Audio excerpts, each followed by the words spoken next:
Hi guys! It's me again. Alam nyo ba, naliligo na sana ako eh. Kaso naalala ko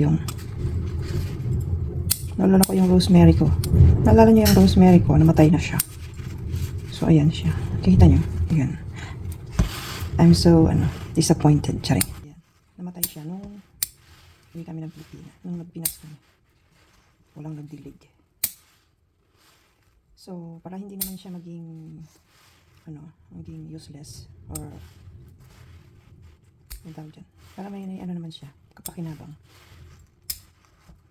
Naisipan ko na lang siyang gawin. Gagawin ko na lang siyang pang-apply sa buhok. So, naisipan ko na lang siyang kunin yung dahon niya para gawing sa hot water na siya. Hot water. So, basta tamang kutob-kutob lang yan. Yung pwede mo na siyang gamitin. So, ayun siya guys. So, papalamigin lang natin rosemary and cloves for your hair daw. Yan siya. Ang bango niya actually. Okay, rosemary. Hi guys! It's me again. Alam niyo ba, naliligo na sana ako eh. Kaso naalala ko yung rosemary ko. Naalala niyo yung rosemary ko, namatay na siya. So, ayan siya. Kikita niyo?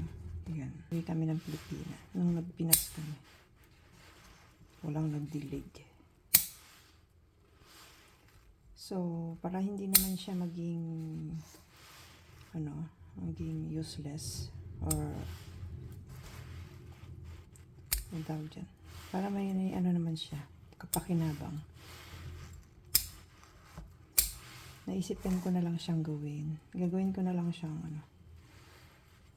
pang-apply sa buhok. Pero dito yung dati pa, yung rosemary na dibs.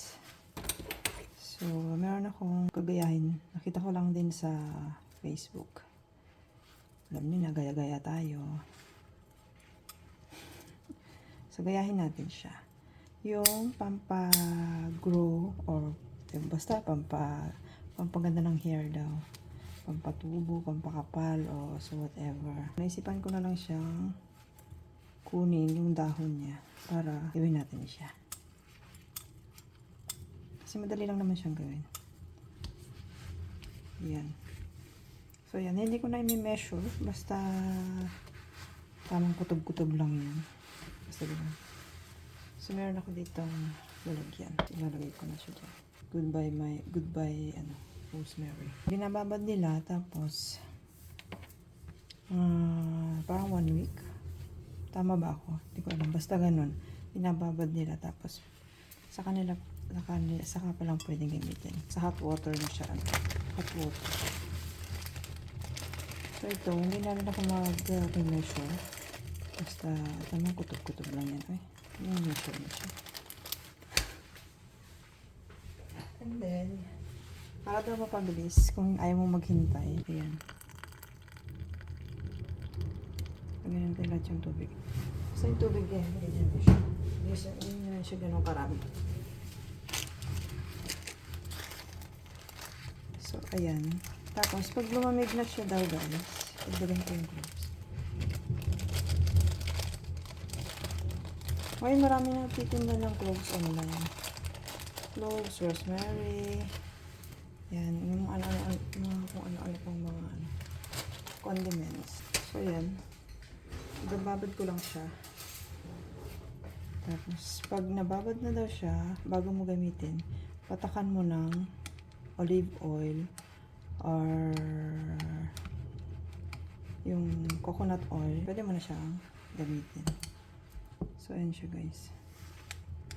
So, papalamigin lang natin for your hair daw. So, ayan, cloves. Ay, tumapon.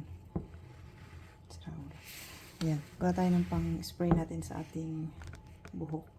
Para kasi anti-lagas daw to, pampakapal or pampabilis humaba. Basta ganun, yung kiniklaim nila. So, since gitera tayo, ayun, nainggit ako, so gagawa din tayo. So, may pang-spray na tayo sa ating hair. Pero habang binababad natin to sa mainit na tubig, is lalo siyang nagda-dark yung tubig niya. Parang magda-dark. Oh, yan siya. Ang bango niya actually. Olive oil. Yan. So, gumawa ka na rin para may pang ano ka. Paka-spray ka din sa mga sa buhok mong masipag maglagas. Charis. Tapos ilalagay natin, ilalagay natin siya sa spray para magamit natin siya. And today is gagamitin natin siya. Ta-try natin siya kung legit ba.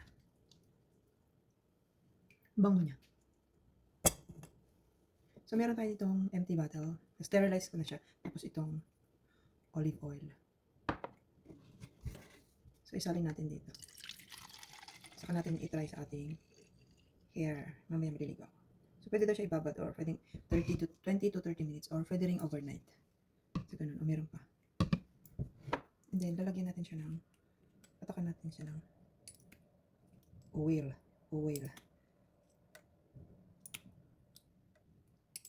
Depende sa inyo kung gaano karami lagay. So, ayan. Ito yung empty, ano din, yung spray sa buhok na empty bottle.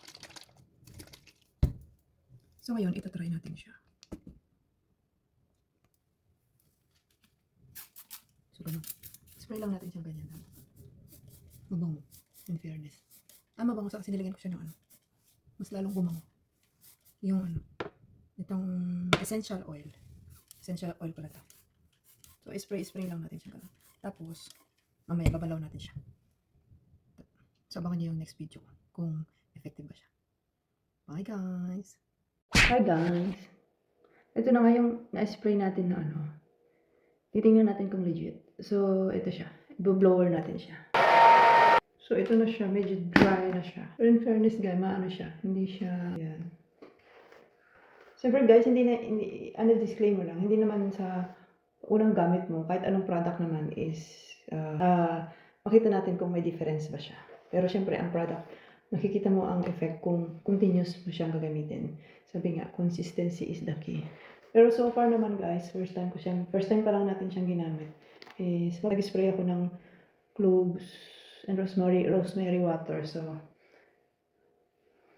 far maganda naman yung effect sa akin. So you should try also kung okay ba sa inyo. Then saka nyo malalaman kung legit ba. Pero sa akin, syempre, i-continue ko yung gamitin daw for like twice a week. So once pa lang naman tayong nag-apply. So at least may pagkakaiba tayong nakita. So yun lang guys, ang ating for today's video. Ang result ng cloves and rosemary spray water. Ayan siya. Mas ano siya, basta iba yung texture, malambot na mas madulas, parang ganun siya. Kasi yung buko is rebonded to guys. Ilang buwan na. Pero kahit na rebonded siya, super dry na siya kasi nga may kulay, may color. So ayan. Kaya ganyan yung kahit na mag-conditioner ka, maano pa rin siya. Maganit. Ma-dry pa rin yung pag hinaplos mo ganun. Lalo na kung hindi mo siya i-iron or lalagyan ng mga kung anik-anik pa man. Yung mga oil ganyan. So ito, wala pa akong ibang nilagay. Basta na-blower lang siya. Yun lang guys. And try nyo din. Pero gamitin nyo ng tuloy-tuloy para makita nyo yung best result. Bye! Thank you for watching.